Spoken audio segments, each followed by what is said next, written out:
this meeting of the West Dakota Water Development District to order. Please stand. Before we start the Pledge of Allegiance, I'd like to have you join me in a moment of silence for a loss of George Farabee. He passed away, a longtime member of the board, and so if you could join me for a moment of silence.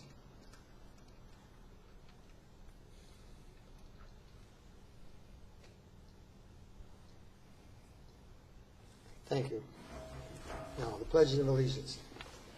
I pledge allegiance to the flag of the United States of America and to the republic for which it stands, one nation, under God, indivisible, with liberty and justice for all.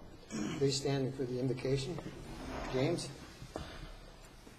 Lord, thank you for this day. May we keep in our hearts everybody who is sick and infirmed or passing, and that their passing is not gone unnoticed, that we can help families in their time of need and grief. Amen. Thank you. For those of you, we do have a sign-up sheet over there if you'd care to sign it, and we also have some copies of this evening's agenda if you'd like to help yourself. Next item is the roll call. Dan? Koth? Here. Bierke? Here. Driscoll? Here. Jovic? Here. Nadagal? Williams? Here. Mack? Here. Bialotta? Here. Harris? Okay, we have a quorum. One absent. Okay, thank you. The next item is to approve the agenda. Are there any items on the agenda that need to be changed around or added? Not added, but any comments? Move to approve. Okay, motion to approve. Is there a second? Second. Seconded by Robert. All in favor of the motion indicate by saying aye. Aye. Opposed, same sign. Motion carried. Next item is to approve the minutes from the July meeting. Linda?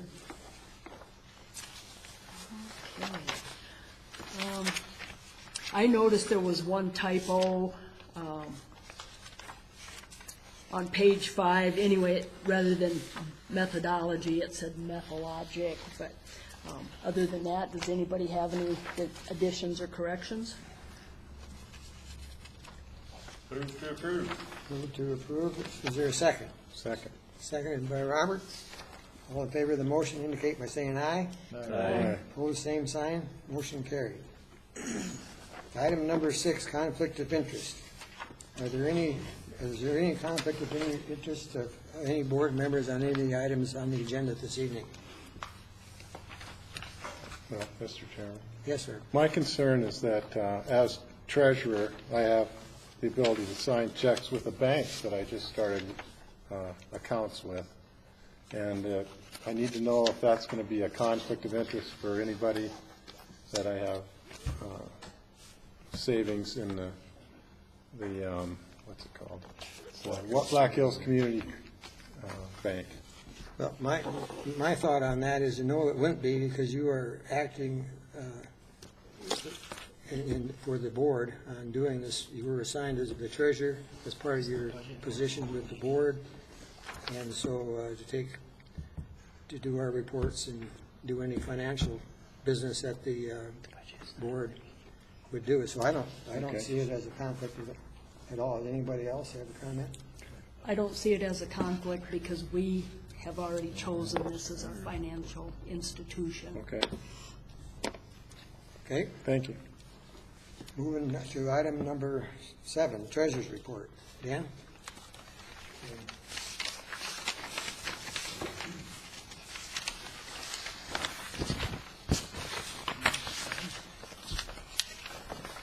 Mr. Chair, point of order.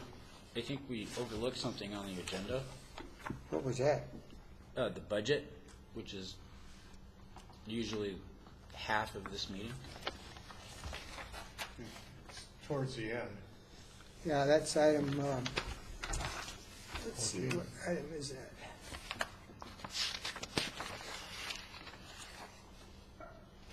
Budget approvals 14. Yeah, number, Okay, yeah, I'm number, sorry. number 14 is the budget item. Couldn't see the forest through the trees. I apologize. Okay, no problem. Go ahead, Dan. Well, I was just gonna say, I put that after the projects because I thought maybe some of those projects might affect the budget, so that's why it's way down there. Did you want me to talk on this? Sure. Okay, the funds on hand currently are about 592,000 in appropriations, which is admin type things. Director payments, rent, insurance, we've spent 44,000. And on total project expenditures are about 10,000, so sorry about this.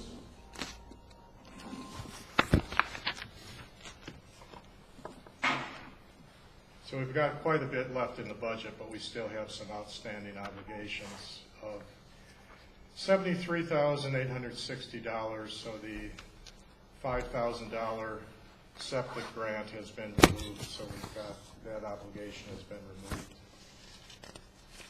So, any questions on that? Any questions? Is there a motion to approve? Move to approve. Moved by Tom, is there a second? Second. Seconded by James. Any discussion? Seeing none, all in favor of the motion indicate by saying aye. Aye. Aye. Opposed, same sign. Motion carries. That moves us to item 8, the investment savings into a second CD. Robert? Yeah. So Dan and I have been talking this over, and did we get a recommendation for how much last time we were going to try to put in this? Was it $100,000 or $200,000? I had it as 100,000 to 200,000. Okay, so we will probably need to have a motion to decide how much money we want to place in a CD, an additional And the CD. term also? Yep. And on page 14, it talks about the terms, if you have it a 6-month, 12, or 18, or 24, the percentages go up minimally. But I think it's the 6-month withdrawal, you end up losing your all the interest paid and possibly a fee, depending on which of these you pick. And so we're going to also need to have a decision on how long we want this, the amount, and how long we want it. And we'll take care of it for the next meeting.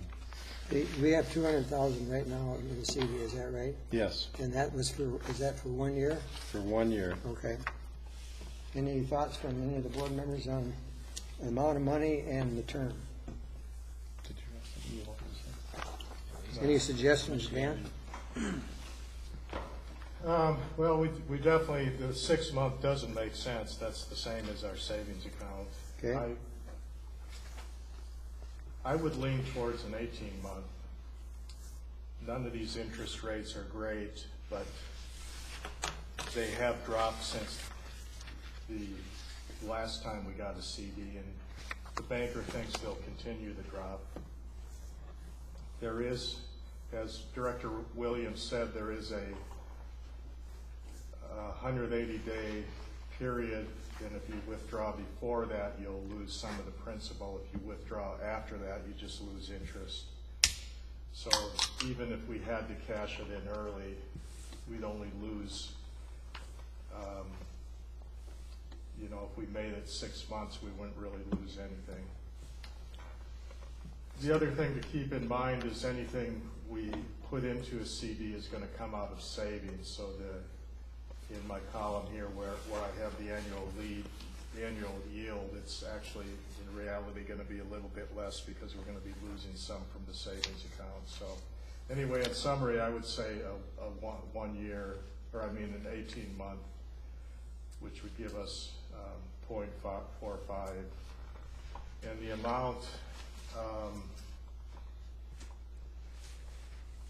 we've been spending a little bit more money, so it's kind of hard to predict how things are going to go, but I would lean towards the 200,000. Okay, Dan? But What's we our could go current with balance in anything. the capital reserve? What was- sorry? He's What's our asking what the current in the balance is. capital reserve?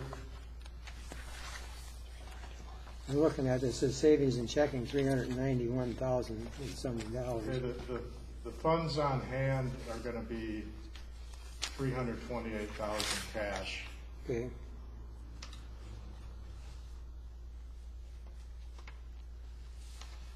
I'd suggest 200,000, and I'd probably suggest 24 months, as we can always back out of it if we need to, and I'll put that in the form of a motion. is there a second to the motion? I'll second that. Seconded by James. Discussion on the motion. Nathan? I would concur. I think that's a good idea.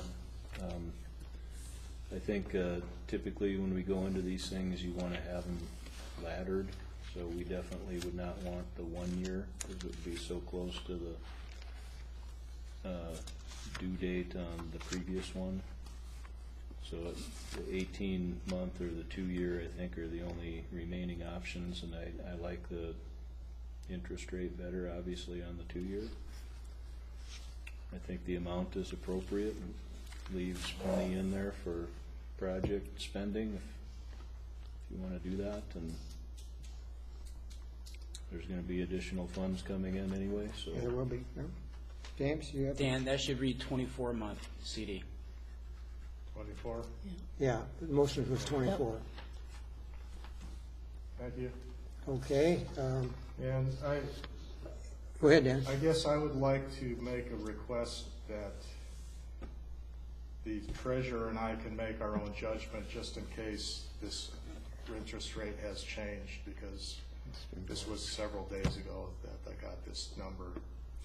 Should be okay today, stocks went up. Yeah, Okay. is that okay with the motion maker? Sure, I'll And the second, and the seconder? It should be okay, stocks went up today, that's gonna hold interest rates pretty good. Okay. So with that caveat, I don't see any more comments. All in favor of the motion to put $200,000 in the CD for 24 months? All in favor of the motion indicate by saying aye. Aye. Opposed, same sign. Motion carried. Thanks for doing that work, Bob and Dan. Appreciate that. That moves us to item number 9. The West Dakota Water Development District and USGS mutually agreed to change the schedule for the agreement, that number, for the water quality monitoring in Canyon Lake to end June 30th, 2021, rather than the original end date of September 30, 2020. The total cost for the project will not change. Do you have any more comments?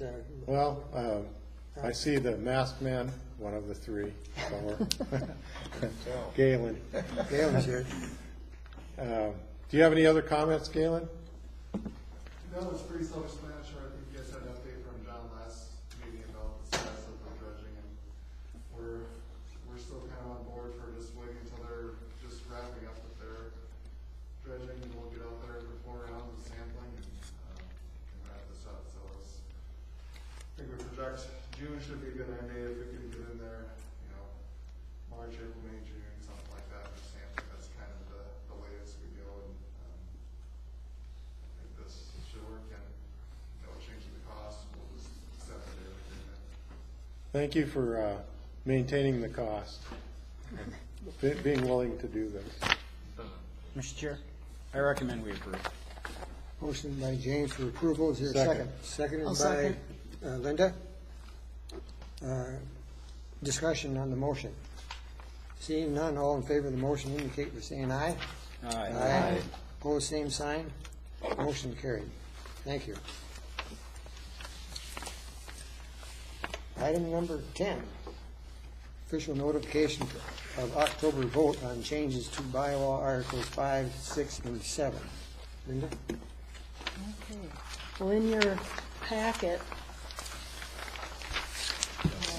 We have Article 5, the disclosure of the conflict of interest with the original language, and then the proposed amended language in red. And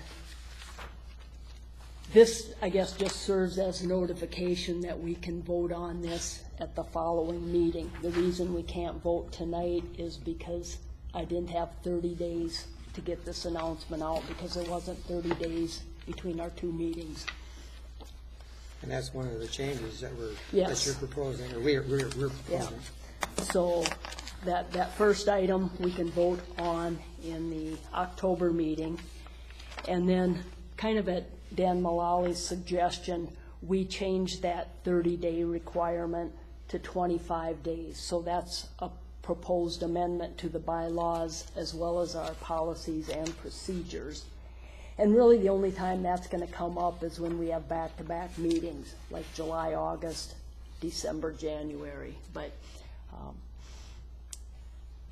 I guess this is notification that we can discuss this further and vote on it in October as well.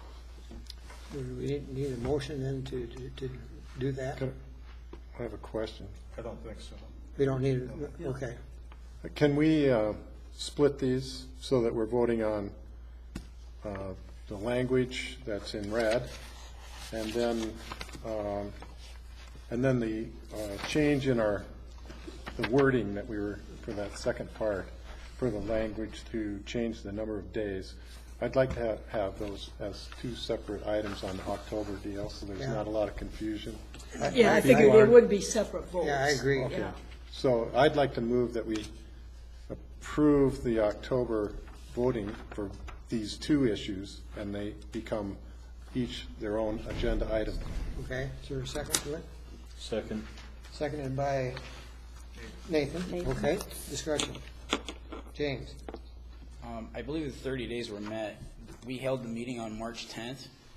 We discussed it, voted on it, and approved the substitute motion at that time. And it is August 11th. I think We is didn't the get 30 day. the change in language until our July meeting.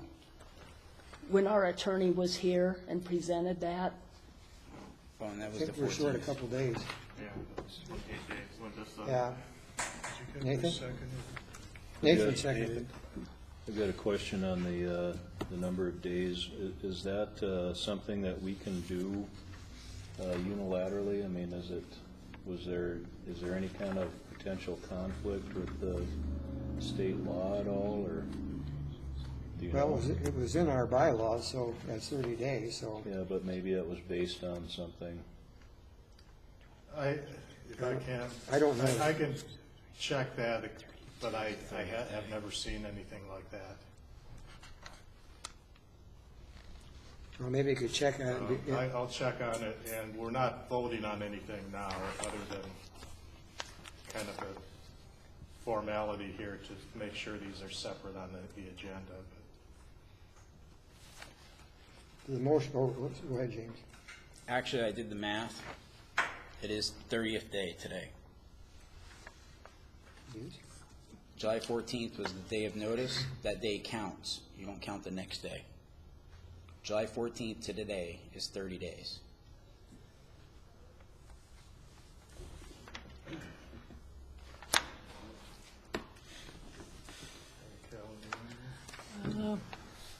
When I counted them, it wasn't like a day off. It was more 28 or something, I thought. and I guess as your secretary, I had 2 weeks to get this out, and I got it out tonight. Because I didn't think there was 30 days' notice. Well, I think we just need to act on it in Actually, October. I'll retract that. It's 29 today. So, okay. I was thinking it was short. So anyway, we do have a motion on the floor in a second to approve this notification with the caveat that we would have two separate votes, one on the conflict of interest and then on the change in the date, the number of days. for changing bylaws. Any more discussion? All in favor of the motion indicate by saying aye. Aye. Opposed, same sign. Motion carried. Thank you. Item number 11, update on potential erosion control projects in the Rapid City area. This is just for informational only by Dan Driscoll. So I've got several potential projects I'll touch on, and, they kind of factor into a bit of a prelude for the next agenda item that involves an actual project with the School of Mines. So one item on July 15, I met with several staff folks from the National Guard and Rapid City school system to look at some erosion issues in the vicinity of what they call West Camp Rapid, the Guard facility out there, and Rapid City Stevens High School. They actually, they have some common boundaries in a couple of places. There was a great deal of interest from both the National Guard and the people with the school. Thought that there could be a lot of benefit there and a lot of opportunity to work together. The facilities director for the school system said that he would kind of do an inventory, take a look at, erosive areas, within the Stevens area and perhaps other schools also, and then get back with me to discuss priorities. So, after that would happen, then we'd be in a position to begin talking in detail with both the school system, and the National Guard. The sense of the National Guard was that, they'd be very interested in working with us, but there was really no action that they could take, until we had kind of a firm proposal to put on the table with them. And one more note on this one, there are a couple other West Dakota directors I'd invited to join me that were along on this mini tour, and once I finished up, if there are thoughts that they might want to add, that would be fine. Kind of a furthermore to this possibility, a lot of the erosion that's most active, most visible, is basically along the road that on the west side of Stevens, the east side of Camp Rapid. That involves, in many cases, road right-of-way, which is essentially under the jurisdiction of the Rapid City Engineering Department. So basically, if we would end up working along the road right-of-way, that would bring in, basically a third, collaborative party for any arrangements that might develop. Basically, the fact that this involved the right-of-way as a separate entity, it kind of opened my eyes to the fact that there's a number of other areas around town where within the right-of-ways we've got some pretty erosive areas that where revegetation efforts could help a lot. One of the areas that tends to be most visible for me is 5th Street. I live south of the hospital, southeast of West Hills Village, and drive 5th Street a lot. And there are several areas along there, just bare shale, and whenever it rains, you can see that things are cutting there. So basically, the person that handles that end of things for the city would be Brandon Quiet, who's their stormwater engineer, and so I've kind of initiated a discussion with Brandon as to whether that might be something of interest, and we'll know a little bit more on that one of these times. Another area of particular interest for me is the Star Village area. As I'd mentioned last month when I kind of threw this out as a concept for a long-term program, one of the areas that's most noticeable is the north side of the Star Village area. There's a large parcel there that's owned by Phil and Yvonne Wager, who who remain highly interested in potential for working with us. I've had several more discussions with them and kind of working towards, you know, what we need to do to put together a proposal there. There's another property that really factors in there. Basically, if you're going south up the hill towards Star Village on East Boulevard, you know, basically on the west side of East Boulevard, when you start encountering the erosion area, you know, there's a parcel there that's owned by, it's pronounced Zadig Management Group, who basically owns and manages the bulk of the Star Village complex. I've talked with a lady in the local office here, trying to get into communication with their management people who basically are headquartered out of Florida. And I was hoping I was actually going to get to meet with them last week. They were up in the area, but there was some situation came up that caused them to rearrange their plans. And she'd warned me that they're very difficult to get a hold of, but she'll keep trying. She's personally very interested. She can, you know, really see the logic that, like many of these areas, it's kind of a no man's land where, you know, nobody really has resources to put into it. These places have been eroding for decades and likely will continue to do so until somebody comes along to do something about it. So, you know, she certainly seemed to have a favorable impression of things.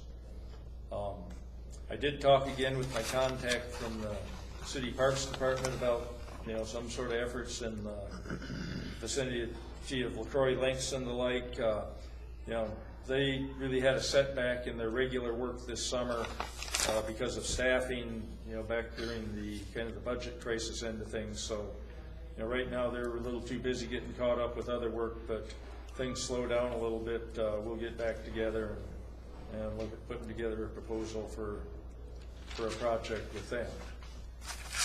So, you know, one of the real main points of giving this update is that, you know, of course, contingent on approval from the board on future projects, there's a lot of opportunities to do this sort of work. And there's a lot of challenges that we'd face. You know, these tend to be pretty steep slopes and just a lot of difficulties, a lot of different settings. One example is over on the west side of town in the red shales. A lot of places we've got gypsum outcrops. You know, that's basically a rock, and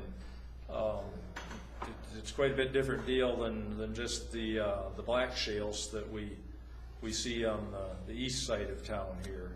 So, you know, all these things kind of factor into the concept for doing a project with the School of Mines. You know, I'd like to engage these people, as we'll talk about when I bring up the next agenda item, to assist us in what kind of approaches might we look at, and basically monitoring and documenting, you know, what works, what would be most effective. You know, I could certainly envision that there's you know, many years worth of effort that would be required to really heal all these areas around town where we've got this erosion that's carrying the sediments directly into Rapid Creek. And, you know, to me, it's just one of the biggest impairments I see on water quality. One of the best things we could do to chip away kind of one step at a time at improving water quality. And so, you know, I see the School of Mines as you know, a great partner, you know, for a first step where,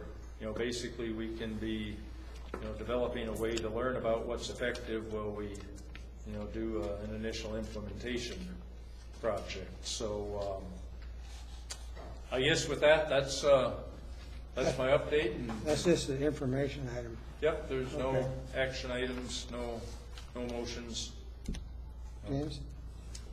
I want to reiterate, this is a water board to help with water quality testing and monitoring. We are not landscapers.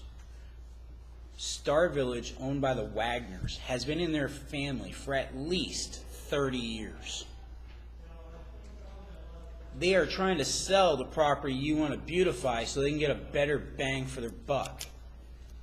We are not a private entity that goes around helping people and private businesses increase their profit margin. Everything you just said about private entities trying to beautify their projects that are for sale is to increase a corporation's profit margin, and is absolutely disgusting. Why don't we just have Walmart come in and, you know, let's replant all of Walmart with all their trees too. And the worst thing is, you're a stormwater engineer, and when I complained about 3 areas of Rapid that are in desperate need for stormwater, not a single one of you would back it up. When people's homes were flooded out with sewer and stormwater, all the way to their floor joists, not one of you wanted to step up and say something. But if it's in your field and you can make $1 on it, you're more than willing to throw your name out there. Do you have a comment? Anything? Yeah, I wanted to reiterate, I guess, my comments from last week and reinforce what James just said. You know, we are a public entity, and we have no business being involved in funding things that benefit a private entity. I have no idea why we're having this discussion. I don't know why it's come up a second time now. To me, this seems very odd. It seems inappropriate, and I don't know why it keeps coming up. From my perspective, I think, you know, I understand that Director Driscoll has a lot of knowledge on board. He probably has a lot to offer some of these people in terms of solutions to their problems. I think it would be very appropriate, and I think it would be a good thing to have one of our board members offer up their technical assistance to help them, but not financially. I don't think we should be funding private improvements with public dollars. And then I'm wondering, as far as the Stevens and Guard Camp project, how did that come up? How did that become of interest? It seemed like what Director Driscoll was saying was that neither party was interested in pursuing these things, or I attended that meeting with the National Guard. How did it come forward to us? Who scheduled Well, the I'm not meeting? exactly sure how it started. We have Ron probably could talk to it, because he was there too. But Well, how many board members were there? Was this an executive board meeting? three of us. That sounds like an e-board meeting, an unscheduled e-board meeting. No. How many bylaws do you want to break in one meeting? We're not going to go there. I tell you, we were met with open hands, and the National Guard has a lot of equipment and a lot of manpower and expertise that it's not just going to be West Dakota. We're going to partner if that project comes to fruition. I mean, right now he's looking at possibilities. Why were no other board members notified? Why weren't they? Yeah, why weren't they? If it's Well, I was invited, and so I went. so, who scheduled the meeting? Them or you? Dan Driscoll did. Okay, so we're calling up entities and asking them if they want our money now. Go ahead, So, and then Ron too. a couple of comments. One, yes, these involve a lot of entities besides private entities. Another point, if we can't work with private entities, how can we have a septic tank assistance program, I'd like to know. This is Because they're totally, I have got the floor, He's got the please. floor. because they're not allowed to sell the property per our bylaws. Maybe you should read James, them. you had your chance to talk. Now, Director Driscoll's Okay, I going want to it talk. back when he's done. So just wait 'Cause I'm till sick of he's the done, if monarchy. you would, please. So there's nothing to preclude us from working with private entities. How this came about, I directly Profit. approached the guard camp and Stevens, same as I approached the Rapid City Parks Department, same as I had approached the Rapid City Public Works Department to see if there might be interest in this. There is nothing inappropriate about contacting entities about things that fit within what I consider to be the mission of the Water Development District. Seems like we had a project come up with Banner and Associates here recently for a Missouri River water rights project. I don't remember anybody consulting me about whether or not I thought we should approach them. You're free to do that. If you see a project that you think is worthwhile, that's what our job is, to go out and you know, see what we can do about it. So, Ron had his hand up before you, James, so. So that area in West Camp Rapid is in my my district, so it's been brought to my attention by some of my constituents as well as observed by myself on a regular basis for many years. It's a big contributor of sediment to Rapid Creek. And sedimentation in Rapid Creek is a considerable issue. And so following that July meeting, when some of these things were talked, I mentioned that area in particular to Director Driscoll as one of a possible area where, you know, there is erosion. It's been brought to my attention, and I'm pretty familiar with it because I drive the Cut Across Road very regularly. So that may have been some of the catalyst where that area got involved, and then from there, the adjacent landowners, essentially the school district and the Guard, were asked if they thought they'd be interested in working on that area because it's a historic, kind of a legacy erosional area. So that may be some of the background on that particular project that I know about because it's in my area. James, go ahead. There is nothing barring us from working with private entities.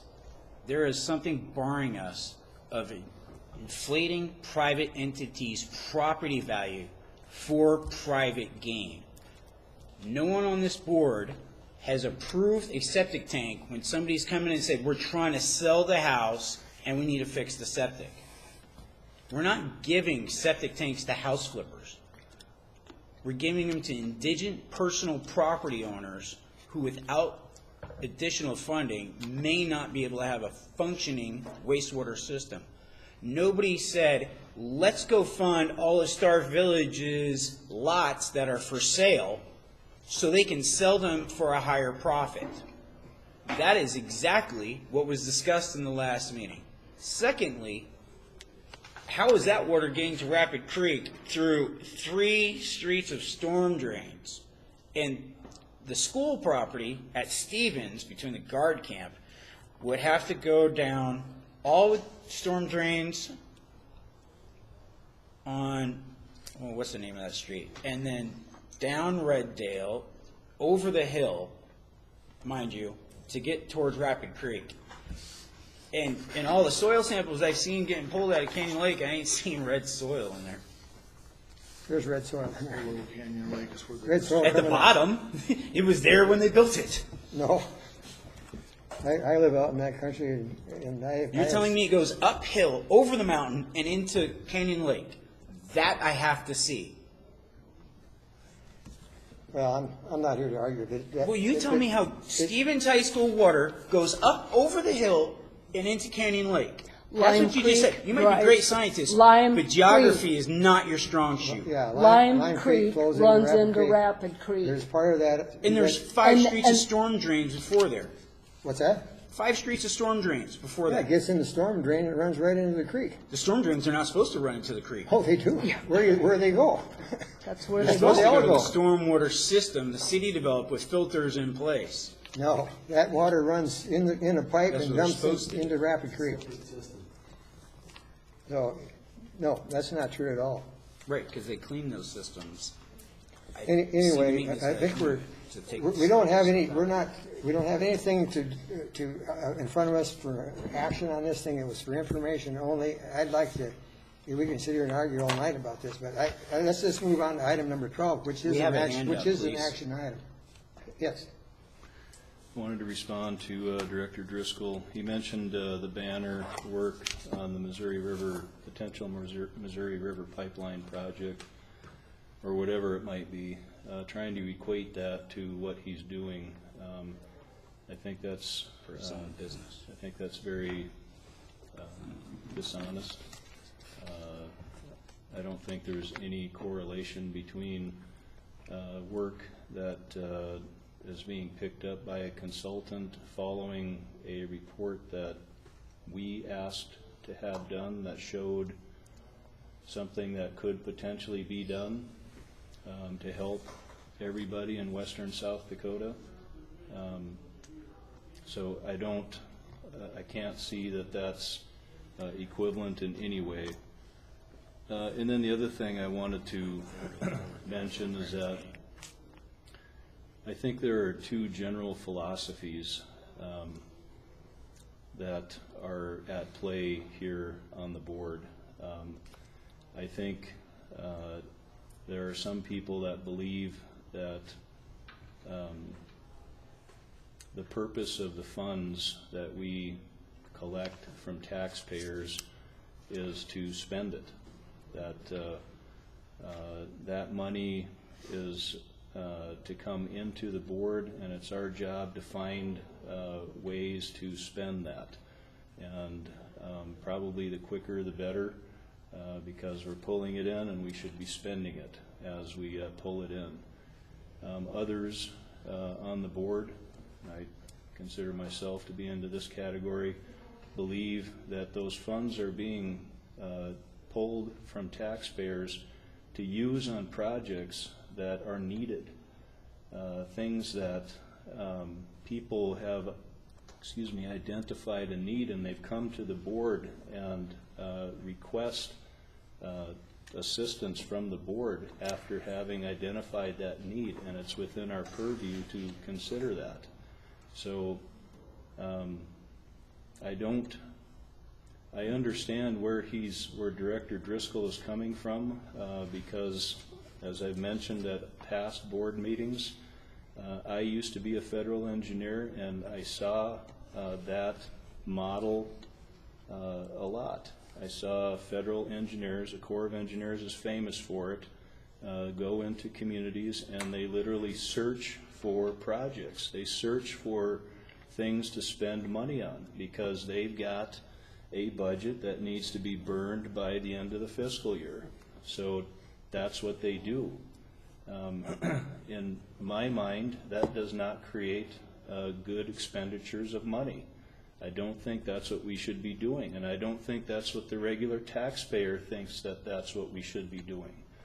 So I disagree with what's going on. I think if it was somebody that has a legitimate issue and they come to the board and ask for it, and it's, again, within our purview, yeah, we should consider it. But I don't think we should be going up trying to gin up projects to try to spend money just for the sake of spending money. I don't think that's what we're supposed to be doing. Okay. So, thank you. Okay.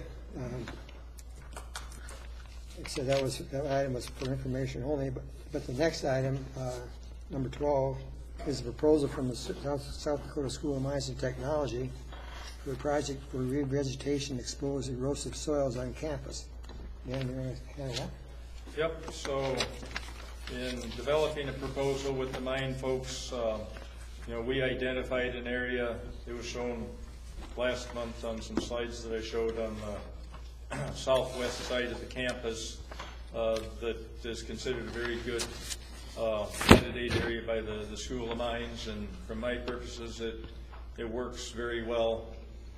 From our standpoint, it's very representative of a lot of the black shales where we might be working with other potential projects. As I've laid out in my informational item, I think it'd be very beneficial to engage the expertise from the School of Mines for this sort of work. One of my hopes is that if we do in fact implement other projects in other locations, they can be involved in helping us monitor there as well and document what works and what does not work. What can we improve? What does it take to be successful? So when I first initiated these discussions, I was soon steered towards Dr. Brett Lingwall, who is here tonight and will give us a few more details. I was made aware that he had just completed a research project on a related topic, so I got in touch with Dr. Lingwall, and we had some initial discussions and went out and looked at this area. Several other areas on the campus as well. Involved with me was Director Bierke and Heidi Sieberling, who's been proposed as basically an entity to be involved from the mines standpoint also. So collectively we looked some things over and traded some thoughts and came up with this proposal. Beyond the funding that I'll be proposing that West Dakota provide, West Dakota would collaborate additionally by helping to coordinate for volunteers to assist with the labor. There's a certain amount of materials involved in doing this work, but there's a lot of hand labor involved, and if we're going to pay for that, my guess is that the cost of the labor would be somewhere on the order of magnitude of 5 to 10 times what the materials would be. So I think this would be a very good way that we could stretch our dollars and really achieve cost effectiveness on this. So I'll put a motion on the table here, and then after which I'd like to ask Dr. Lingwall and Heidi Sieberding be allowed to tell us a little bit more about the proposal. So my motion, I think I had Mr. Malala greased for this.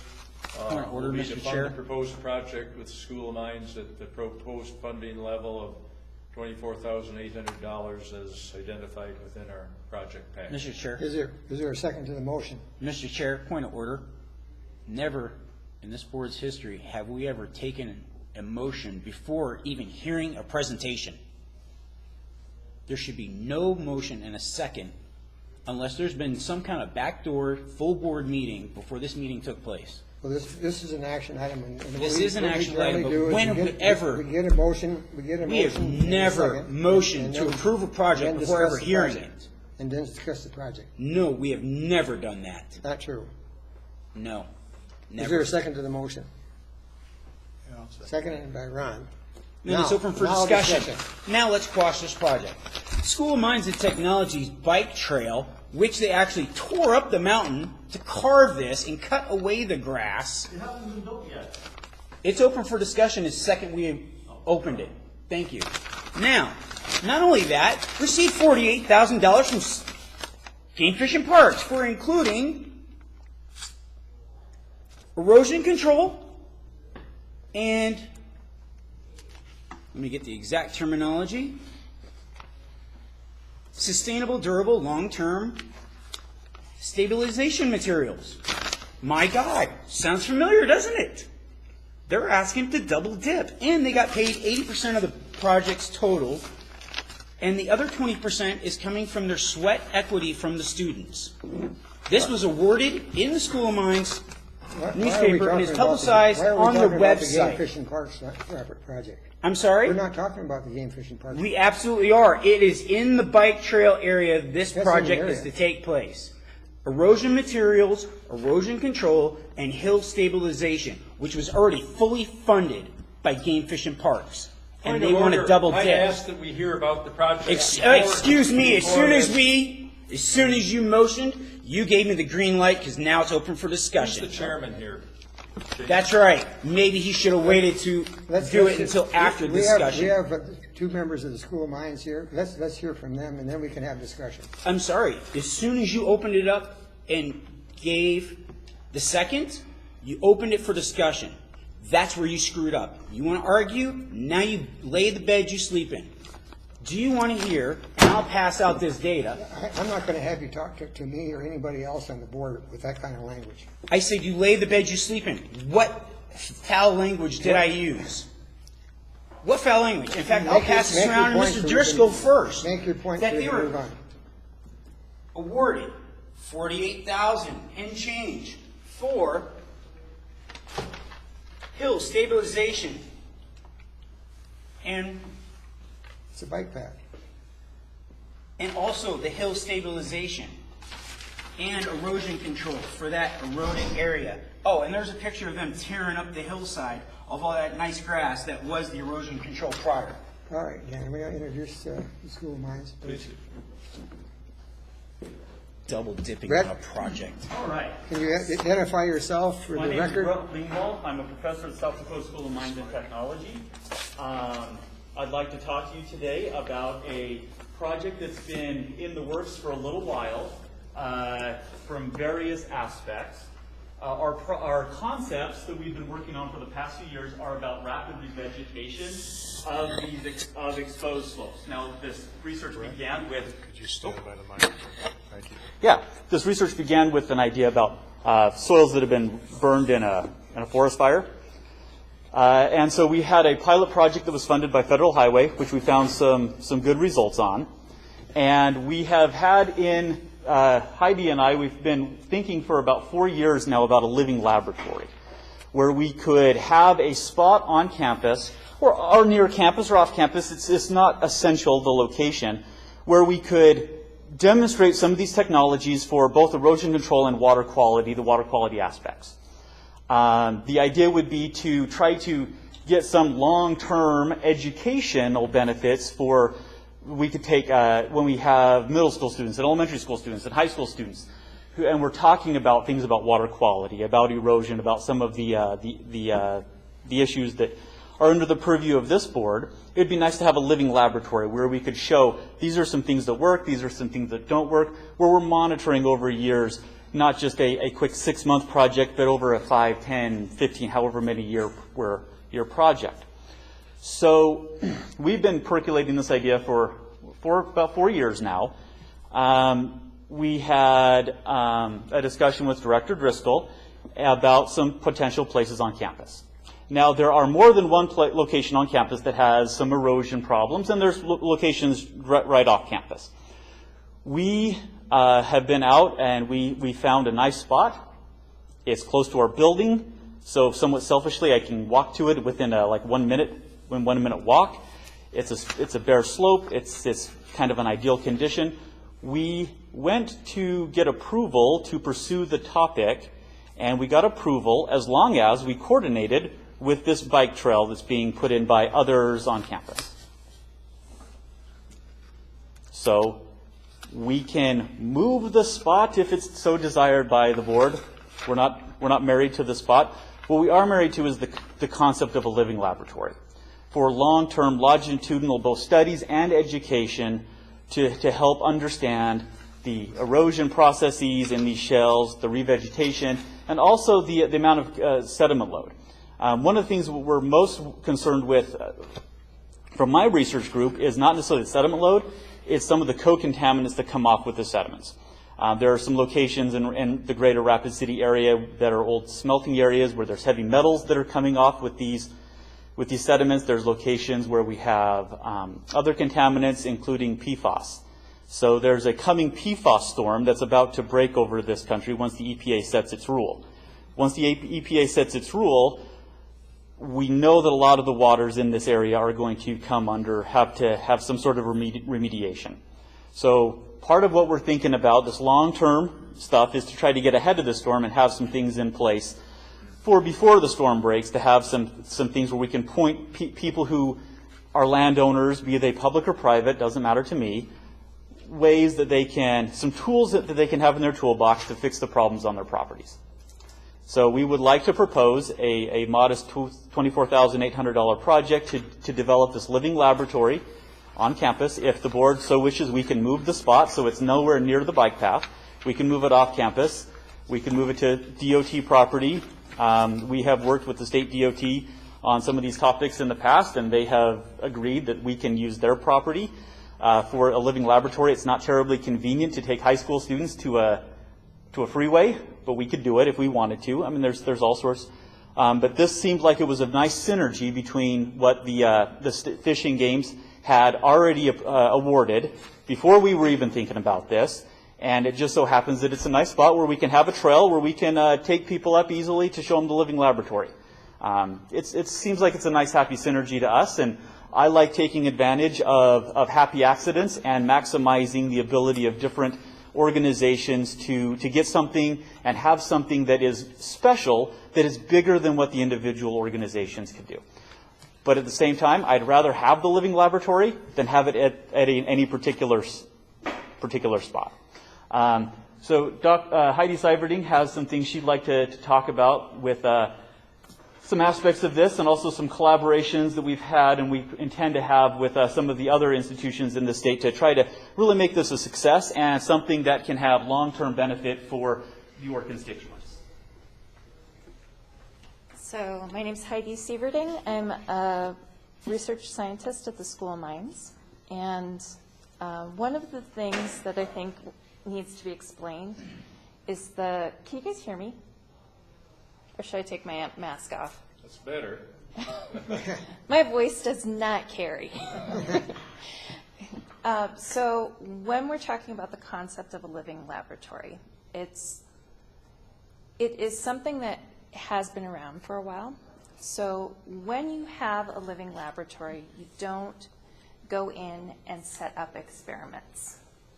You use the infrastructure, you use the resources and the activities around you to teach, rather than setting up specific experiments within a building. So most living laboratories are outdoors, a lot of them with materials and construction and environment, where why should we try to simulate it in a lab and have it be in a little box to try to teach students when we could go outside and show them in a natural environment? So it's very much an experience and a teaching tool where you document and you use a lot of the outdoors and natural processes and long-term effects as part of your curriculum and your teaching methods. So the first step is to say, all right, we have a problem. Engineering is the application of science. So we have a problem. How do we solve that problem? Well, first we have to understand the problem. So you document the before. Well, when we participate with students in classes and the geotech classes go out and they go, all right, we have a geotech class, we're going to go up to this erosional area. This is a problem, this is why it's a problem, and here's how we're going to plan to fix it. You observe, and as part of the educational process, you watch the fixing of it. You set up markers and instrumentations to monitor water quality, to look at creep and slope and revegetation, and things like natural resources and habitat as part of your curriculum. Then every year and every class that goes there, they collect data. And they add to this library of information that then they can begin to process and analyze those observations as to what works and what doesn't work, rather than saying, all right, here's a PowerPoint. This is how we fix slope stability. This is how we fix sediment in our waterways. So a living laboratory in a COVID environment is really, really beneficial for our students in our educational process. We have some pretty stringent restrictions that have entered into our classrooms, whether it's your high school, your elementary school, or at a college level. We can't take students on tours in a confined laboratory for a large number of students. It's just not safe anymore. So having outdoor facilities, whether it's walking distance from the School of Mines or walking distance from Stevens High School, gives students an opportunity to learn about how these systems affect our environment. Sediment is a huge issue in Rapid Creek. The erosional areas around the School of Mines, they have tried many times to stabilize. That's why you see on that image, there's trees there. And actually, I took some pictures today. If you wanted to see a different angle, it is a PowerPoint that just says West Dakota Water Development District, or just D. All right, and it would be right down the bottom, shale revegetation.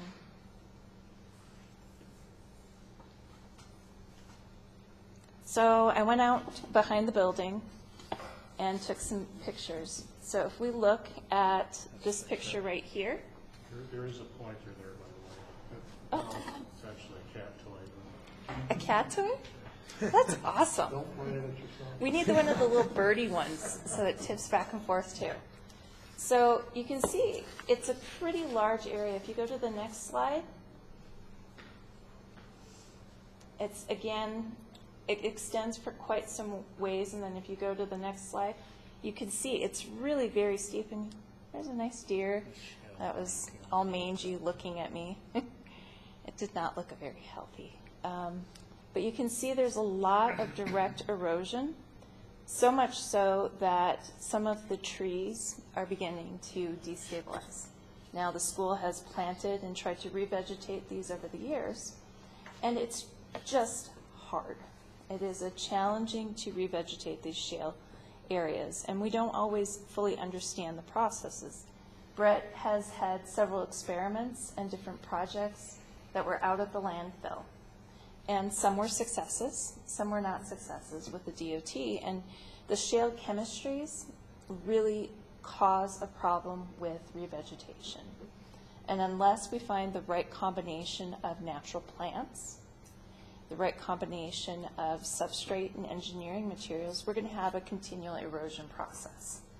So on the past projects that Brett has been working with, we've been working with the naturalists and the library of information that Black Hills State University has on the native plants and native plant communities and areas that we're looking at and what might be successful. And we've also been working with SDSU on their different extension programs. So when we look at these living laboratories, it doesn't just become a tool for students at the School of Mines. It becomes a tool for the students in other schools and within the community. So completely independent of the trail project. In fact, we did not know the trail was going through there when we looked and identified this location. And we contacted facilities. They said, well, you know that spot you circled on the map, that's where the trail's going. You need to make sure that everything is working together. So we contacted the lead investigator for that project, and he said, oh, you know, we were wondering about that area. It wasn't on our list, but if you're planning on setting up a living laboratory, we'll help put up signs. So the school is going to put up signs, set up material for how to do these things, what's successful, and how students are going to be working now and in the future to really monitor the long-term impacts of this to the water quality. So when we look at these systems, it isn't as simple as it looks. It really, really isn't. And this is something that affects the city of Rapid City, but it's also something that affects everyone from here to the Cheyenne River and down. Shales are very, very hard to revegetate. Once they're damaged, they're really hard to recover. And one thing we've learned is that the standard DOT seed mixes everybody throws on these hills don't work. No, it doesn't. It just doesn't work consistently. That's one of the big things we do know, which is why we need to pull folks in from BH with their seed library of the native plants. Yep. And so if we can find solutions to these problems and not just fix it, but teach other people how to fix it and teach future generations how to fix it, we're looking at a long-term water quality impact. And you have to look at the compounding of the issues, where you have streets where you should have had grass. You have shale exposed. Well, instead of settling out in the grass, if the shale goes onto the street and into the sewer system, it keeps on getting carried forward. So it's like the snowball rolling downhill and causing the avalanche. Some of these shale slopes are that initial snowball that helps everything downhill destabilize. So it's a big problem. We're happy to answer any questions that you guys have on the project. Yeah? So getting back to Director Bialotta's comments, I mean, how is this different? I mean, what are you asking to be funded that would be different from what Game Fish and Parks is already funding? Game Fish and Parks, I'll pick, they're funding erosion control on the exact place they're cutting. So they're doing their cuts for their game trail, they're putting some erosion controls uphill and downhill to meet the construction standards. That's all they're doing. They're not beautifying a large slope, they're just taking care of the things they need to for their trail construction. Yeah, so if you go to the very last slide, right there, all they're looking at erosion control in is that 2 foot where the people will be walking and riding their bikes. A little bit up gradient, a little bit down gradient. So that where they're hacking out the hillside, that's the initial cut, and then they're going to go in and make sure it's stabilized. But that's all they're looking at. We're talking about an area that's probably half the size of this room. As a good candidate spot for this pilot study for this living laboratory. So it's not large, it's not small, but it is on a challenging slope in a high traffic area, and it's a challenging location, but it's also very accessible. So it's going to be highly visible. So if we place it there, the first thing that we heard when the trail was going through there, it's like, perfect, people will see it. We're not putting it on some slope that nobody's ever going to look at. This is right in the middle. If we put up signs, this is going to get attention. Yeah. I have a couple things. First, I've talked to Game Fish and Parks. They would disagree with what you analyzed as how much their erosion control was, because they're paying for fencing, trees, shrubs, and a lot of other things. Along the loop. Excuse me, can I finish, please? That loop, which both top and bottom, south and north portion of your room size square cover. And if you're off, and what they told me is approximately 20 feet below, 20 feet above, that is your entire box. Second, I talked to facilities. Geraldine was very surprised when she said planting, because she was told you guys would be being a living laboratory looking at what Game Fish and Parks planted. No. And I talked to her today. So my information is very up to date. Well, she called me after, and I'm not done yet, sir. Oh, I mistook your pause. The other thing is, materials and supplies and your student tasks, both are items that were itemized out and paid for or allocated by Game Fish and Parks. Seeds, fertilizing, fencing, etc. was already paid for by Game Fish and Parks. The student sweat equity, the 20% that was promised by South Dakota School of Mines, is why Game Fish and Parks paid for 80% of the entire project. Now I'm finished. I don't get accused of trying to defraud the state of South Dakota very often. It's an uncomfortable position to be accused in a public meeting of trying to defraud the state. We are not trying to defraud the state of South Dakota. We can move the spot to a different location. We would still like to propose a living laboratory that we can use to study these erosion, these sediment load issues, this water quality issue. If the board wants us to move it so it's out of this specific spot, we can move it out of this specific spot. So that is up to you as the board to decide as part of your evaluation of our proposal. So can I answer your question? I have one. Okay, go ahead, ma'am. Well, I was going to state the student labor that we put in there was to really document the before and really help develop a plan and specific options. So we don't want to say that there is a one-size-fits-all solution to this. We want to look at different techniques, have those different techniques side by side, and help the students identify those, really what could be done in those areas as an undergraduate research project. And so we would compensate those students who are working on that, their time.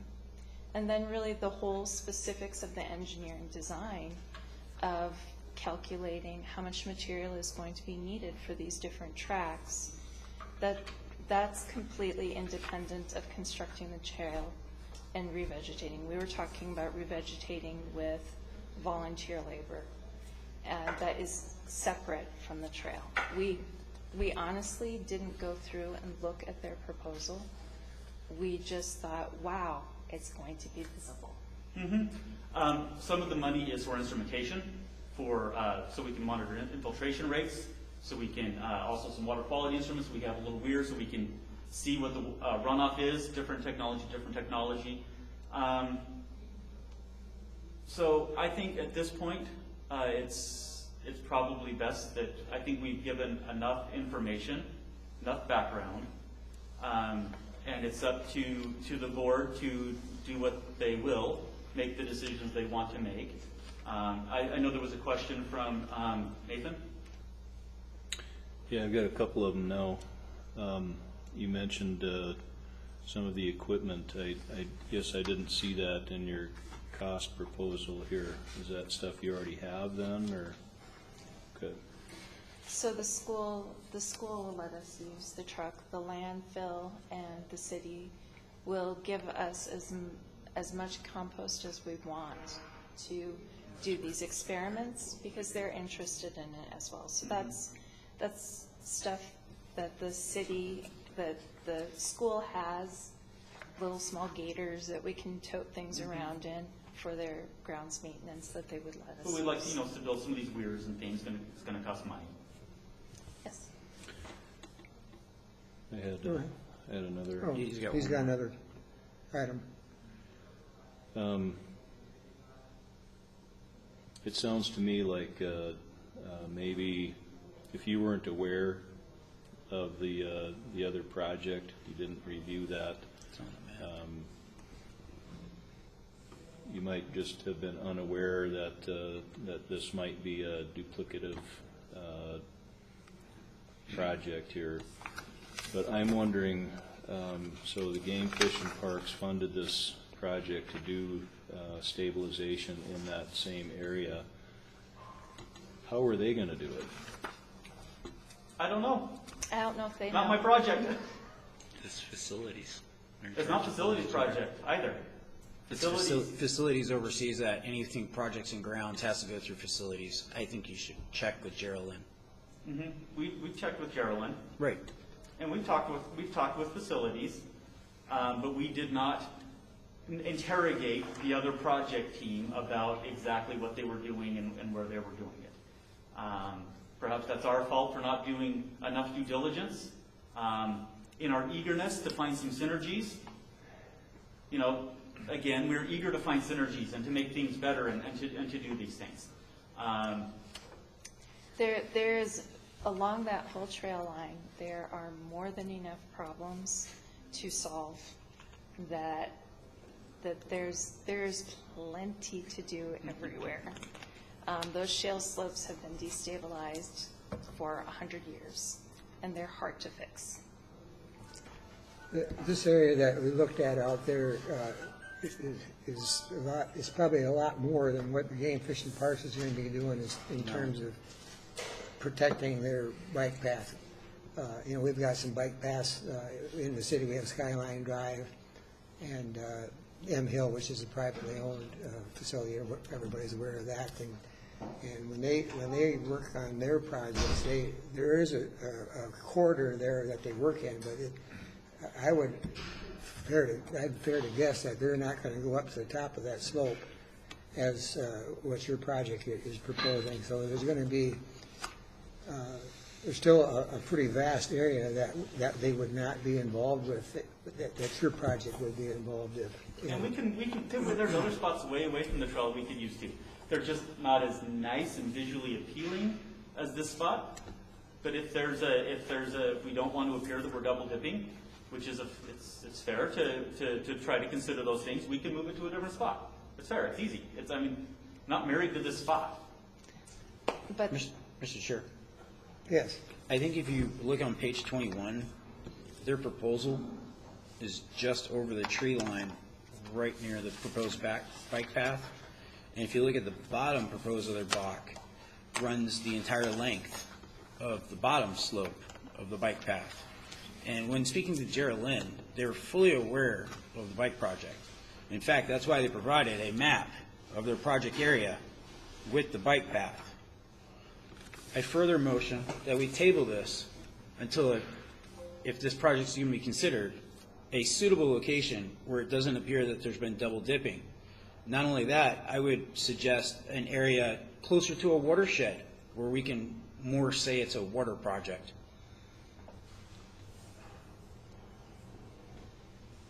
Yes.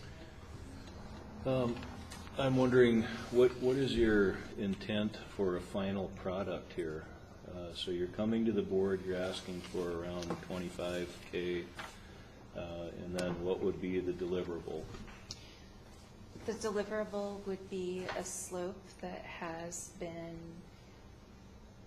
remediated. But the thing that we really would like to show is, first off, having measurements of how much sediment is coming off those slopes. First off, we have to understand that. You fix the slope with the different techniques, and then we want to be able to evaluate which of these techniques are most effective and really understand what the stabilization and the water quality impacts of these different techniques are. So you'll get a final report at the end of the reporting period, specifically as that deliverable that says, through the monitoring that's been done in the reporting period, these are the observations. So that's the specific deliverable associated with the timeline. Now, if we wanted to extend the timeline and some sort of an unpaid performance period and make it like a 2 or 3 year period where all the money is front-loaded for the construction and we do the monitoring for 2 or 3 years, we could certainly do that, and then you would get more data and more recommendations out of that final deliverable. We're not going to stop looking at it. It's a living laboratory, so the whole point of it is we're going to go back to it with students again and again and try to learn from these processes and help do things better and help train the students better. We got one more question. Okay. If you don't mind. So many of my constituents are people that don't make a lot of money. They're working class people. We're taking tax dollars from them, you could say figuratively, at gunpoint, and telling them you have to pay these taxes because we are going to use them for projects that we deem to be good projects. How would you talk to these people and tell them that this is a worthy project for them to spend their hard-earned money on? What's in it for them? Why would they want to, if they had to write a check to you for their portion of this project, how would you sell this to them and say, this is why you should write me that check? Well, a lot of those people are probably ranchers and living in rural areas. This is not an issue that is isolated to the city. And a lot of them have to deal with these erosion problems, whether it's due to overgrazing, past management, roads, uncontrolled for unforeseeable events that have caused damage to the vegetation. Now, a rancher revegetating that doesn't want to do a scientific study. They want to talk to their extension agent. They want to talk to somebody and say, just, it isn't working, how do I do it? And that's the answer that this sort of research can give you, is really working with SDSU, Black Hill State, the students, To develop how-to guides is ultimately what would be the best outcome I could see for a lot of these experiments and a lot of these activities like EcoPrayer. It isn't just, oh, we did it here, but we're keeping it a secret and we're not going to tell you how. This is, no, you can do this too. This is exactly how you can do it. These are the steps. Here's the pictures for a step-by-step process. Here is the information that you need to do it yourself. Because I can bet almost every one of those people would rather do it themselves than hire an engineer and a landscaping company. Ron? Just as a, kind of as a more of an umbrella, you know, I think that given the geographic exposure of both the red and the black shales in the West Dakota, you know, jurisdictional boundary, it would be desirable to have some solutions to stabilize those slopes. I've lived here for about 30 years now, and you know, it doesn't seem like it ever gets any better. It just gets worse.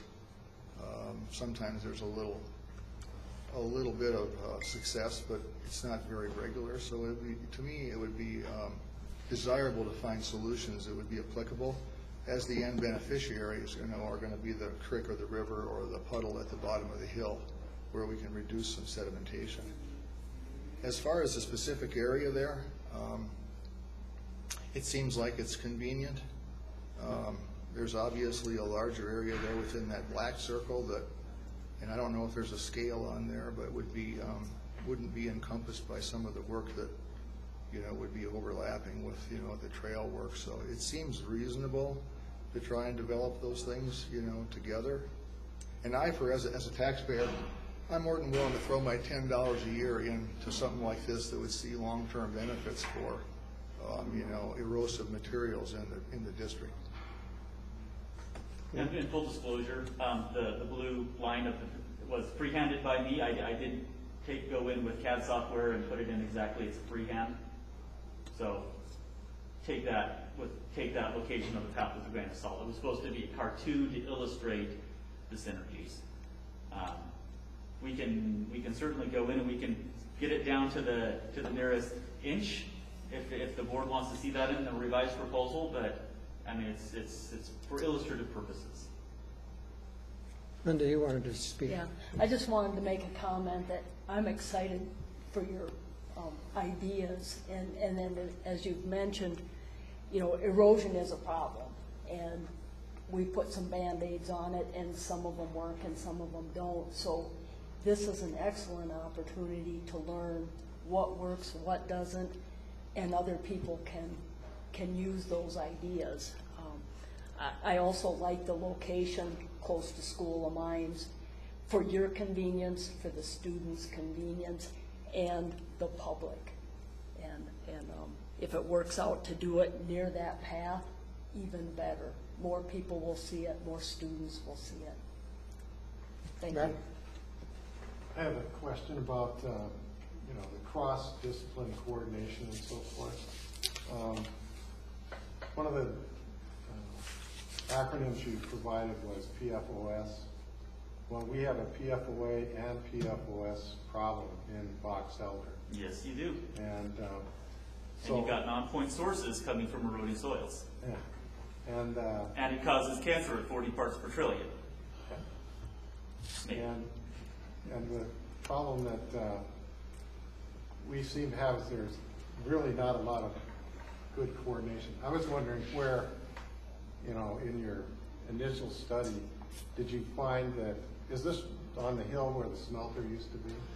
So No. Just over past the history? We intentionally went away from the smelter because we didn't want to, With the heavy metal? for this first, you know, let's see what we can get to work for revegetation and slowing the erosion down, and then we can look at second phase, what are the co-contaminants doing and some of that. This is not like the entire project. This is like the first little piece, so we can start to build from there, and in a long-term type thing, develop a suite of technologies and these brochures and some different things, a set of tools that agencies can use, that private landowners can use to And benefit. it's available to public. The smelter is is going to be very complicated to revegetate. We want to start with something that would be useful to the public immediately, rather than dealing with the specific problems at that site. Dan? Thank you. Oh, excuse me, go ahead, Dan. I'm trying to keep us honest. Do we have a substitute motion without a second? Is that, Yeah, but everybody started asking questions. okay? And I do want to keep in mind that What was the motion? to table this Oh. until they come up with an alternate site, Oh, I hopefully didn't hear you 1 say year that. watershed. And then also keep in mind that per game fish and parks, half of what they're asking for has been allocated. So your motion is to table to, Table it till they find another location. okay, is there a second to the motion? I'll second it. Nathan, you second it? Okay, we got a motion and a second on tabling the, I got it, what's the Could I motion? use the word postpone? I think that's more accurate. Table.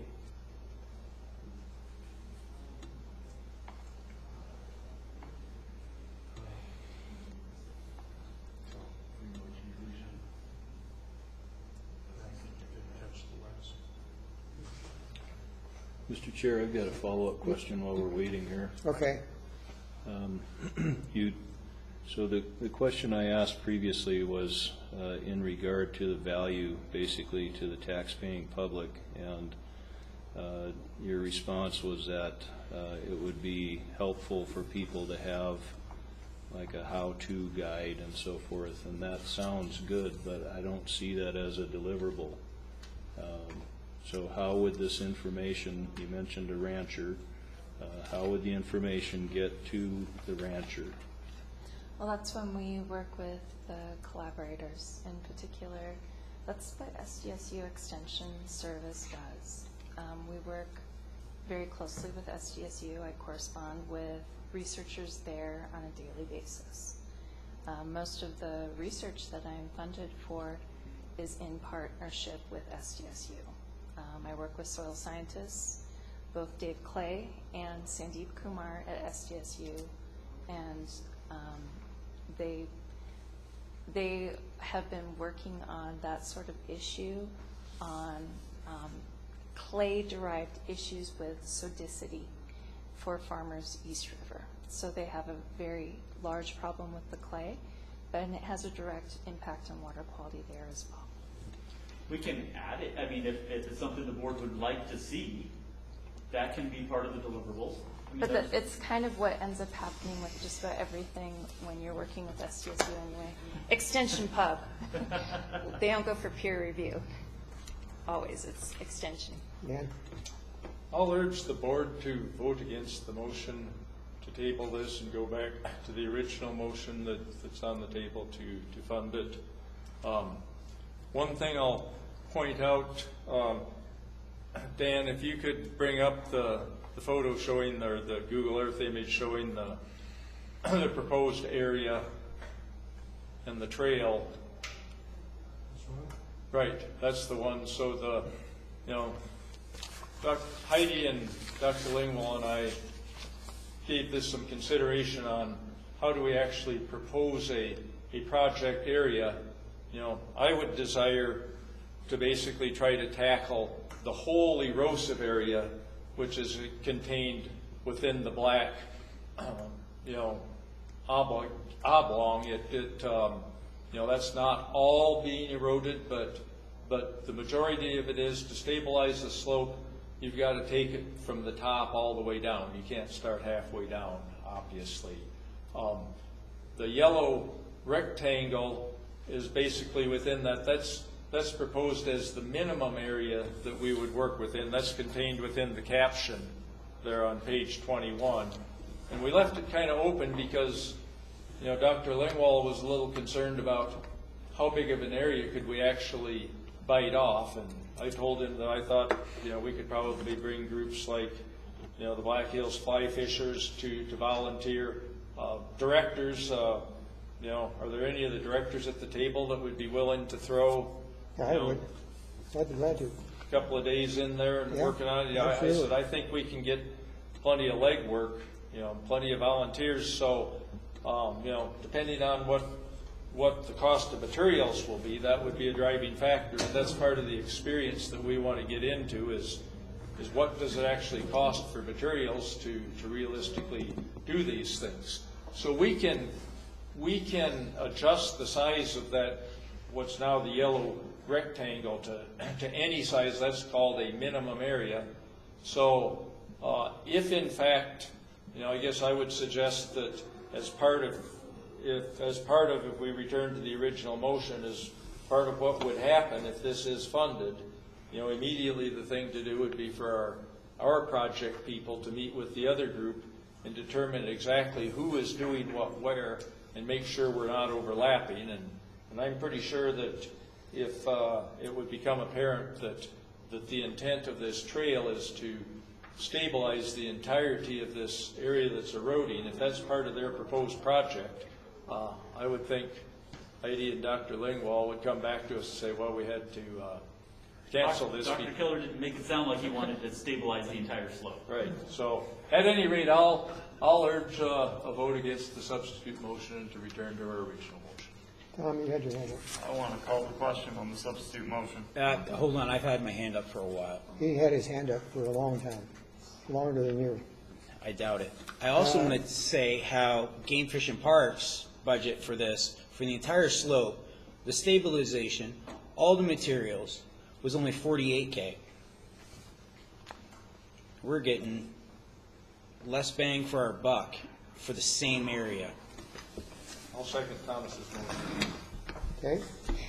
James, can I ask, is the substitute motion language correct? Motion by Bellis. Table any action until a new location can be scheduled. Yes. Okay. Especially if it can be within a localized watershed area. The question's been called. To you, so you can see the actual cutting of the hillside they've done already with the grass that used to be there. And we have a second. Yeah, Dan Driscoll.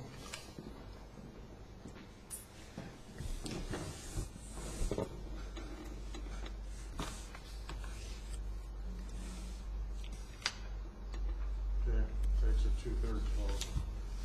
All in favor of calling the question, indicate by saying aye. Aye. Opposed, same sign. Motion carried.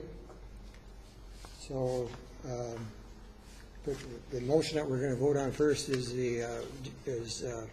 Director Bialotta's motion, as you see up there on the board. Any discussion on that? Oh, yeah, you call the question. That's right, we got to vote.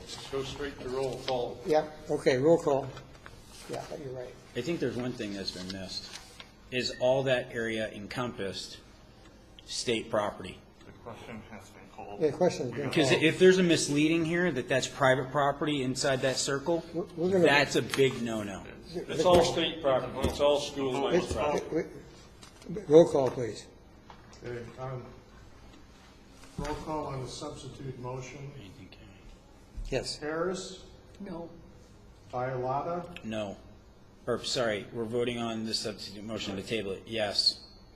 Mack, No. Williams. Yes. Nottigo, It's not here. Jovic, Yes. Driscoll, No. Yerke, No? Code. No. Motion fails. That brings us back to the original motion. I'll call the question. Excuse me, we haven't even had the chairman announce it We don't yet. need, we're done, we're voting. Chairman Driscoll, we haven't had, We're already, we're voting on the motion, the original motion by Driscoll, to fund the proposed project for the School of Mines, we called the question to vote on the table. $24,800. All in favor of the motion? Let's go Mr. with a Chair, roll call on that. Mr. Chair, we only tabled the question for the second motion.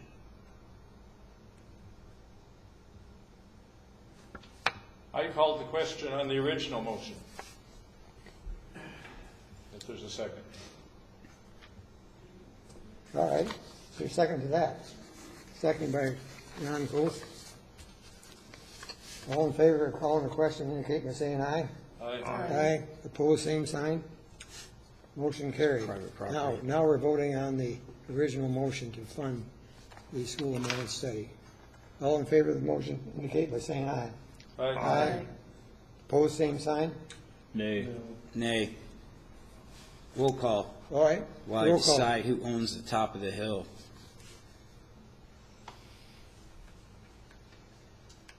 Roll call on the original motion. Look at that, Star Village. Driscoll, Yes. Jovic, No. Nautigal, Williams, No. Mack, Aye. Bialotta, No. Harris, Yes. Coe, Yes. Bjorky. Yes. Motion carries. Okay, thank you. Subdivided. Let's take, let's see, is it 7:30? Yeah, let's take a 10-minute break. Mr. Chair, do you realize the top of that hill is subdivided for development?